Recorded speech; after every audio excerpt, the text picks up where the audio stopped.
Hey guys, எல்லாருமே கண்டிப்பாக mobile வந்து யூஸ் பண்ணுறீங்க. ஆனால் யூஸ் பண்ண சொல்ல மொபைலுக்கு வந்து லாக் ஸ்க்ரீனில் ஒரு பாஸ்வேர்டு வந்து செட் பண்ண தெரியாமல் நிறைய பேர் வந்து ஃபீல் வந்து பண்ணியிருப்பீங்க. இப்போ இந்த வீடியோவில் மொபைல் லாக் ஸ்க்ரீனுக்கும் நீங்கள் வந்து பாஸ்வேர்டு வந்து செட் வந்து பண்ணலாம். அதே மாதிரி உங்கள் மொபைலில் யூஸ் பண்ணுற பர்டிகுலர் ஆப்புக்கும் நீங்கள் வந்து பாஸ்வேர்டு வந்து செட் வந்து பண்ண முடியும். ஓகேங்களா? என்னென்ன பண்ணணும்னு சொல்லிட்டு இந்த வீடியோவில் நான் வந்து டீட்டெயில்டாக நான் வந்து சொல்லியிருப்பேன். ஜஸ்ட்டு வீடியோவை மட்டும் ஸ்கிப் பண்ணாம வந்து பார்த்துக்கோங்க. ஏன்னா ஃபஸ்ட்டு மொபைல் ஓப்பன் வந்து பண்ணிட்டு கீழே பாருங்கள் செட்டிங்ஸ் சொல்லிட்டு ஒரு ஆப்ஷன் வந்து இருக்கும். ஜஸ்ட்டு கிளிக் வந்து கொடுங்க. கிளிக் வந்து கொடுத்து சம் பேஜுக்கு வந்து வரும். ஜஸ்ட் அப்படியே கீழே ஸ்க்ரோல் பண்ணுங்கள். ஸ்க்ரோல் பண்ண பாஸ்வேர்டு வந்து பயோமெட்ரிக் சொல்லிட்டு ஒரு ஆப்ஷன் இருக்கும். உங்கள் மொபைலில் பாஸ்வேர்டோ ஏதாச்சும் மென்ஷன் வந்து பண்ணியிருப்பாங்க. ஜஸ்ட் அது வந்து கிளிக் வந்து கொடுங்க. இப்போ நான் பார்த்தா ஆல்ரெடி ஒரு பாஸ்வேர்டு வந்து செட் பண்ணிட்டுருக்கேன். ஆனால் டேரெக்டாக இந்த பேஜுக்கு வந்து வருது.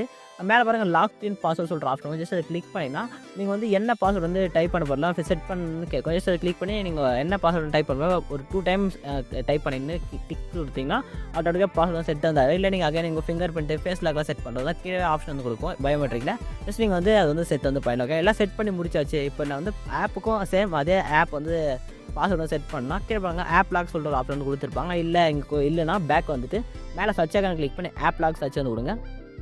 ஆப் போட்டு லாக்குன்னு வந்து சர்ச் கொடுங்க. ஆப் லாக் வச்சுட்டு மேலே டாப்பில் ரிசல்ட் வந்து அவுட் ஆகும். ஜஸ்ட் அதை கிளிக் பண்ணிங்கன்னா ஒரு பேஜுக்கு வந்து வரும். இதில் வந்து பாஸ்வேர்டு வந்து ஜஸ்ட் நீங்கள் வந்து இப்போ அங்கே என்ன பாஸ்வேர்டு ஜஸ்ட் அந்த பாஸ்வேர்டு டைப் பண்ணிங்கன்னா இங்கே இந்த பேஜுக்கு வந்து வரும். இங்கே ஆப் லாக் இருக்கும். ஜஸ்ட் கிளிக் பண்ணிங்கன்னா உங்களுக்கு வந்து ஆப்புக்கு எந்தெந்த ஆப்பில் லாக் பண்ணணும்னு சொல்லிட்டு கேட்கும். ஜஸ்ட் நீங்கள் என்ன ஆப்புக்கு லாக் பண்ண போகல ஜஸ்ட் அந்த ஆப் மட்டும் ஜஸ்ட்டு கிளிக் பண்ணி எனேபிள் வந்து பண்ணுங்கள்.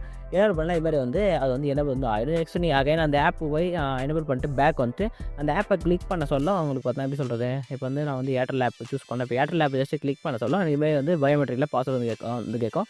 ஜஸ்ட் நான் வந்து செலக்ட் பண்ணோன்னே ஆட்டோமேட்டிக்காக அது வந்து அன்லாக் வந்து ஆகிடும். ஓகேங்களா? இது மாதிரி தான் நீங்கள் செட் பண்ணுறதா இருக்கும். ஜஸ்ட் எதுவும் தேவையில்லை, அதனால் வந்து அது வந்து ஆஃப் வந்து பண்ணிக்கிறேன். இதே மாதிரி நீங்கள் வந்து இதுக்கெல்லாம் வந்து ஆப் லாக் வந்து போடலாம். நீங்கள் ஈஸியாக வந்து ஆப் லாக் வந்து போட்டுக்கலாம். ஓகேங்களா? வீடியோ யூஸ்ஃபுல்லாக ஒரு லைக் வந்து போட்டுக்கேன். இதே மாதிரி நிறைய இன்ஃபர்மேஷன்லாம் வந்து கண்டிப்பாக தெரியணும்னா நீங்கள் சப்ஸ்கிரைப் வந்து பண்ணியிருக்கணும். அப்போ தான் நோட்டிஃபை வந்து ஆகும். அதே மாதிரி லைக் போடல கொஞ்சம் லைக் வந்து போட்டுங்க. டாடா பாய்.